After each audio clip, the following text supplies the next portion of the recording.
सुबह के 4 बजे का समय था। चारों तरफ सन्नाटा पसरा हुआ था। घर के सभी लोग आराम से सो रहे थे। तभी राहुल ने धीरे से अपने कमरे का दरवाज़ा खोला और जा पहुंचा अपने दादाजी के कमरे में। उसके दादाजी बहुत पहुँचे हुए और नामचित तांत्रिक थे। गांव में जब भी किसी के ऊपर भूत प्रेत सवार हो जाता था तब उन्हें ही बुलाया जाता था। वह बचपन में राहुल को बताया करते थे कि वे एक अद्भुत जादू के मालिक हैं। उन्होंने कई नए नए जादू का आविष्कार भी किया है। यहाँ तक कि उनकी आत्मा रात को शरीर छोड़कर एक अजनबी जगह जाती है और फिर कुछ देर के बाद वापस आ जाती है। उन्होंने और भी बहुत कुछ राहुल को बचपन में बताया था, पर उन्होंने उस जगह का जिक्र कभी नहीं किया जिस जगह उनकी आत्मा रात को जाया करती थी। उन्होंने राहुल को और भी बताया कि उन्होंने जितनी भी शक्तियाँ सिद्ध की हैं और जितने नए तंत्र विद्याओं के नियम बनाए हैं, उन्होंने एक किताब में उनको अच्छी तरह से नोट कर लिया है। खैर, उसके दादाजी वह किताब देने से रहे, इसलिए उसने योजना बनाई थी कि रात में उनके कमरे में जाकर उस किताब का राज जानूंगा। वह किसी तरह पैर दबा दबा कर दादाजी के खुफिया कमरे के पास गया। उसने देखा कि कमरे पर तो ताला लगा है। गुस्से में अपना हाथ झटकते हुए वह बोला, धत तरीकी, मैं हर बार इतनी आसानी से क्यों भूल जाता हूँ, जबकि मुझे अच्छे से पता था कि इस कमरे की चाबी हमेशा दादाजी के पास रहती है। लेकिन अगर वह जाग गए और उन्होंने मुझे पकड़ लिया तब तो मैं गया काम से, लेकिन ऐसे ही डर गया तो काम कैसे चलेगा। वह बड़े जोश के साथ चाबी लेने के लिए अपने दादाजी के कमरे की तरफ बढ़ा। थोड़ा नज़दीक गया तो कुछ फुसफुसाने की आवाज़ आ रही थी। जब एकदम नज़दीक गया तो देखा कि उसके दादाजी आईने के सामने कुछ कह रहे हैं। तभी उसके मोबाइल पर मैसेज आने की घंटी बजी। वह तुरंत डर गया और झटपट अपने मोबाइल को बंद किया। उसके दादाजी ने आवाज़ दिया, कौन है? वह तुरंत पीछे आ गया और कोने में जाकर छुप गया। कुछ जवाब ना मिलने के कारण उसके दादाजी को लगा शायद उनका वहम होगा।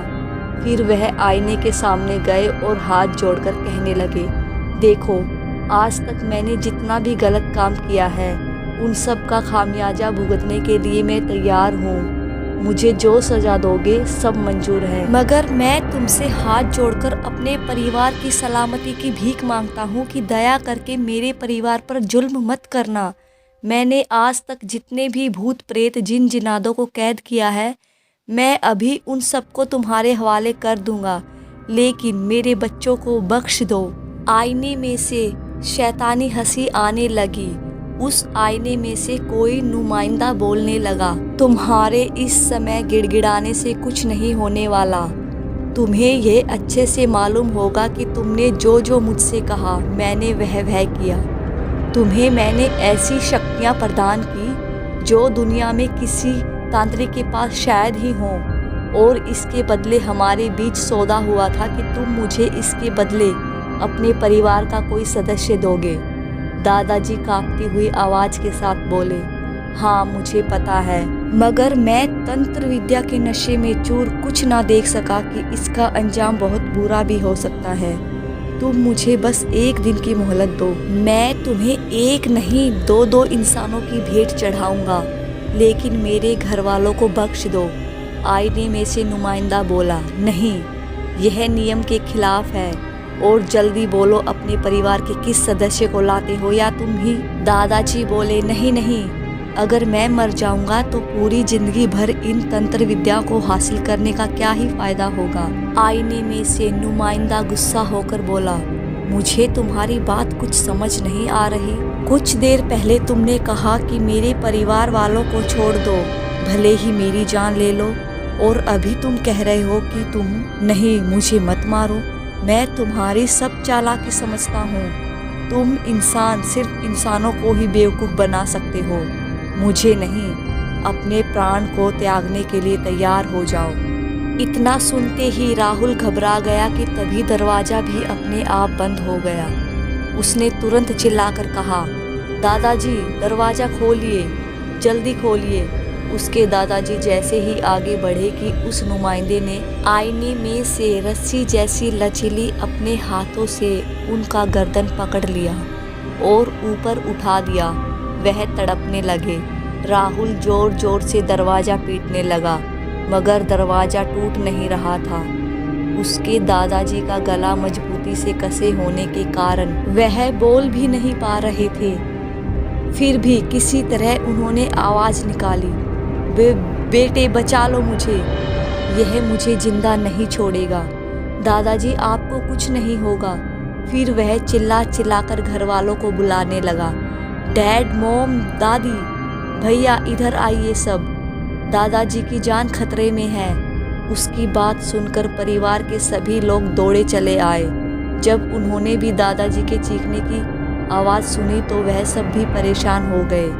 राहुल ने दरवाज़ा तोड़ने की बहुत कोशिश की, मगर दरवाज़ा टूटने से रहा। उसके पिता ने उसे पीछे हटाकर खुद दरवाजे के पास गए और दरवाजे को भाले से तोड़ने लगे। अचानक से दादाजी के चीखने चिल्लाने की आवाज़ एकदम से शांत हो गई। तभी दरवाज़ा भी टूट गया। सभी लोग कमरे के अंदर गए तो देखा कि दादाजी वहाँ है ही नहीं, लेकिन वहाँ ढेर सारी जादू टोने की चीज़ें पड़ी थी, जैसे आदमी की खोपड़ी, हड्डियों के छोटे छोटे टुकड़े, सुई धसी नींबू और जमीन पर हर तरफ लाल सिंदूर बिखरा पड़ा था।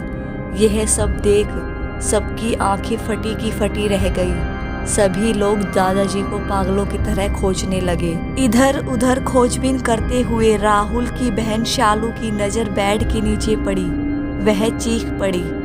आगे की कहानी सुनने के लिए दोस्तों मेरे साथ बने रहिएगा और मेरे चैनल को सब्सक्राइब करें। बेल आइकन प्रेस ऑल ज़रूर करें ताकि इस कहानी का अगला पार्ट नोटिफिकेशन सबसे पहले आपके पास पहुंचे और आप आगे की कहानी सुन सकें। और हाँ, जिन लोगों ने मेरे चैनल को सब्सक्राइब कर दिया है उन लोगों का बहुत बहुत धन्यवाद, और जिन्होंने नहीं किया है प्लीज़ मेरे चैनल को सब्सक्राइब करें। अगला भाग बहुत जल्द ही आएगा। धन्यवाद।